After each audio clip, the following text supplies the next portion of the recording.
Hello, dear listener. Have you ever faced a customer who was angry or impatient and you didn't know what to say in English? It can be really stressful, right? You want to be polite, but also confident. I've been there too. Stay with me till the end. You'll feel more confident speaking politely with customers in English. A few years ago, I worked in a small coffee shop. It wasn't a big place, but it was always busy. Every morning, people rushed in for their coffee before work. Some smiled, some looked sleepy, and some were not in the best mood. One morning, something happened that I'll never forget. It taught me how powerful polite English can be. It was a Monday, and you know how Mondays feel. Everyone was in a hurry. I was standing behind the counter, taking orders. Suddenly, a man walked in. He looked upset, maybe because he was late for work. He came to the counter and said loudly, "I've been waiting too long. Where's my coffee?" For a second, I froze. My heart started beating fast. I wanted to say something, but I didn't want to sound rude. I took a deep breath and smiled. Then I said, "I'm so sorry for the wait, sir. Let me check your order right away." He looked at me, still a bit angry, but he didn't shout again. I quickly checked the system and said, "Your coffee will be ready in 1 minute. Thank you so much for your patience." Do you see what I did there?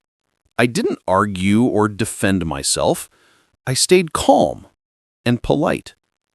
There's a simple English phrase you can use in this kind of situation. Thank you for your patience. It's a beautiful phrase because it sounds respectful and positive. Instead of saying, "Please wait," you show gratitude. You make the customer feel respected. After 1 minute, I handed him the coffee with a smile and said, "Here you go, sir. I hope you have a great day." He looked surprised. His face softened and he said quietly, "Thank you." Then he walked away, calmer, maybe even a little happier. That moment taught me something important. Being polite doesn't make you weak, it makes you strong. When we speak politely, we can change the whole atmosphere of a conversation. Later that day, my manager came to me and said, "You handled that customer really well." I felt proud, not because I spoke perfect English, but because I stayed kind. Let me share a few phrases that helped me handle customers politely in English. How can I help you today? It's a friendly way to start. It shows you're ready to listen. I completely understand how you feel. This is powerful. It shows empathy. Let me fix that for you.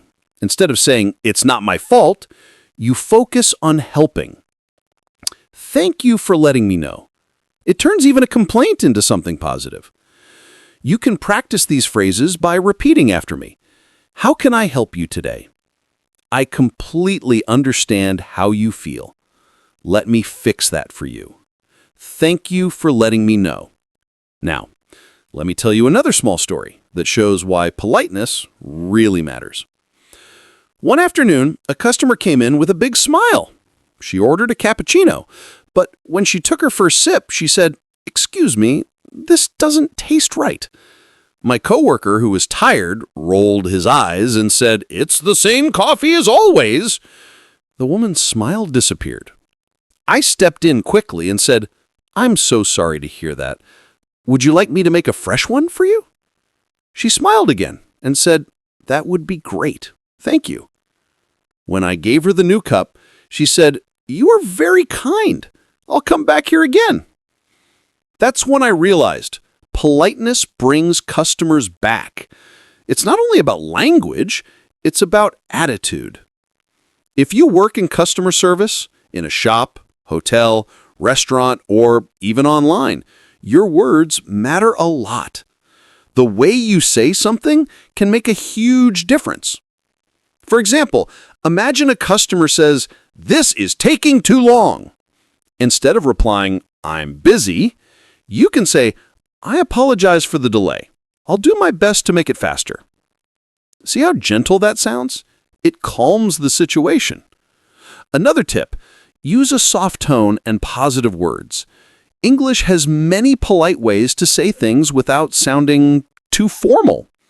Here are a few examples. Instead of wait, say, just a moment, please. Instead of what, say, sorry, could you repeat that, please? Instead of that's not my problem, say, let's see how we can fix this together. When you use these phrases, people feel respected, and respect always brings kindness back. But let me be honest with you, I wasn't always this calm. In my first week at that coffee shop, I made a big mistake. A customer asked, "Can you make my coffee extra hot?" I said, "It's already hot." She looked unhappy and said, "Okay, never mind." After she left, my manager said softly, "You could have said, 'Of course, I'll make it extra hot for you.'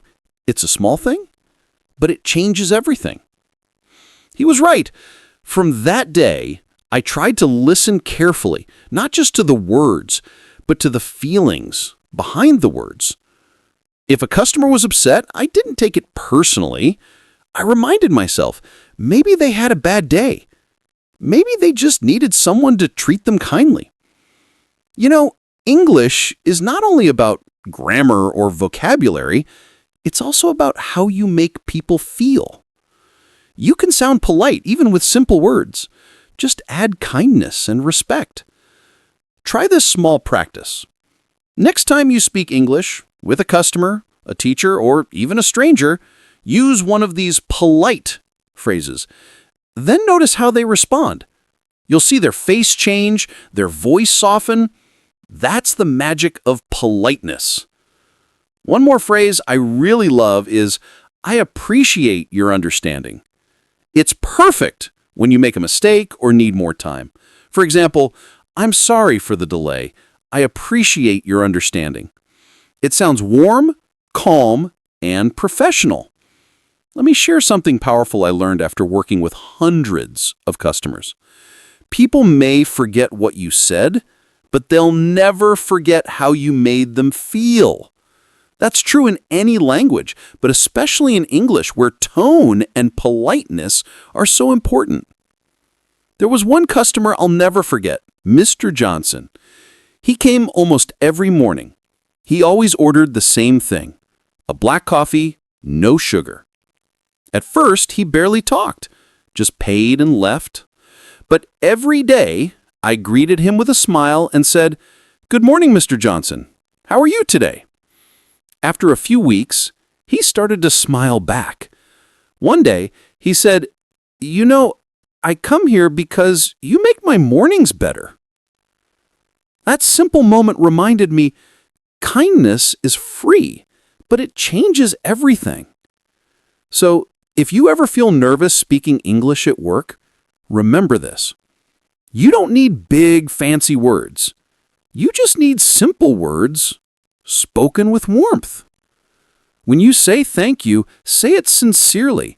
When you say I'm sorry, say it kindly. When you say have a nice day, mean it. Because politeness is not about perfect English. It's about perfect attitude. Before we end, let me give you a quick tip you can try today. Practice saying polite phrases in front of a mirror. Smile while you speak. English sounds more natural when your face is relaxed. You can also record your voice and listen. Notice your tone. Is it friendly and calm? If you practice a little every day, soon your English will sound confident, natural, and polite. And remember, being polite doesn't mean you're weak. It means you're wise. You understand that kindness always wins. So, next time you meet a difficult customer, take a deep breath, smile, and say, "I understand how you feel. I'll do my best to help you. Thank you for your patience." Because those small, polite sentences can turn an angry moment into a peaceful one. And who knows, maybe you'll make someone's day a little brighter. If you enjoyed this story, Don't forget to like and subscribe to LifeTalk English.